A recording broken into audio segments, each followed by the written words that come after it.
Hello, this is a video for EDX Statistics 1. It is the first video in this series and will introduce goodness of fit tests and the chi-squared statistic for the discrete uniform distribution. Throughout statistics, we are often analysing collected data. However, we often substitute this data for a model, for example substituting the scores on a fair die for a discrete uniform distribution. The reason for doing this is that it allows us to make calculations from the data easier and means we don't need the raw data.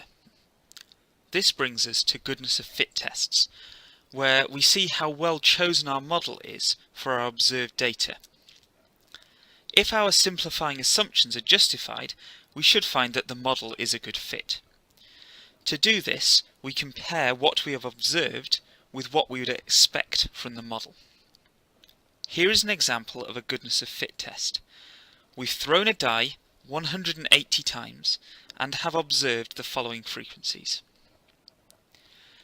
So we will hypothesize whether or not the die is fair based on the observed data. As I mentioned earlier, what we are comparing as part of this test is how the observed frequency compares with the expected frequency. So we have these expected frequencies if the die is fair. That is to say 180 throws, so we would expect 1/6 of that number to appear for each outcome. And what we need is a way to measure the difference between the observed and the expected frequencies. The test statistic we use is as shown. Clearly the reason we have O minus E is because we are testing the difference between the observed values and the expected values. You want that difference to be small if the model is appropriate. The reason we square this is so that all the differences become positive, and the reason we divide by E is so that the difference is expressed as a proportion. It's worth mentioning here that this is a standalone symbol rather than something squared. It just indicates that the difference between the frequencies is squared. So our goodness of fit measure is approximately distributed as chi-squared if the expected frequencies are large, say greater than or equal to 5. Chi-squared is actually a new family of distributions which have the parameter nu, called the number of degrees of freedom, which is determined by how many values we have that can vary.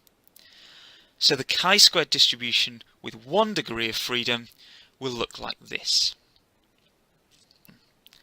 We will want to know how many degrees of freedom our situation has. We calculate this by considering the number of cells in our distribution and then subtracting the number of constraints. In this case, the number of cells is 6. We need to consider how many of these values are determined by other factors. So in this case, the first 5 numbers can vary, but the last has to make it add up to the total number of throws, so 180. So that means we have 6 cells minus 1 constraint, leaving us with 5 degrees of freedom. Returning to the problem, we want to test at the 5% level whether this die is fair and therefore could be modelled by a discrete uniform distribution. These will be our null and alternative hypotheses. So H0 is that the observed distribution can be modelled by a discrete uniform distribution, and H1 is that it cannot. As stated earlier, the number of degrees of freedom is 5. We need the critical value of chi-squared at the 5% level. So looking at the tables for 5%, for 5 degrees of freedom, you can see that the value is 11.070. The critical region is above this value, so we will reject H0 if our test statistic is greater than 11.07. Next, we're going to calculate our test statistic using the formula O minus E squared over E. We do this for each of the observed frequencies.